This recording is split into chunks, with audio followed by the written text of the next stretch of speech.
आदरणीय दर्शक देख्नुहुन्छ, हेर्नुहोस्, एयरपोर्ट गौतम बुद्ध अन्तर्राष्ट्रिय एयरपोर्टमा भैँसी हेर्नुहोस्,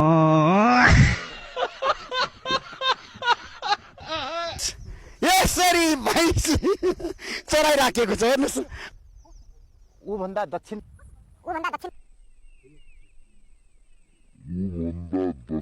तिर हामीले यो जग्गा किन हामीले किन्यौँ भन्ने कुरा त्यो मैले चाहिँ बुझ्न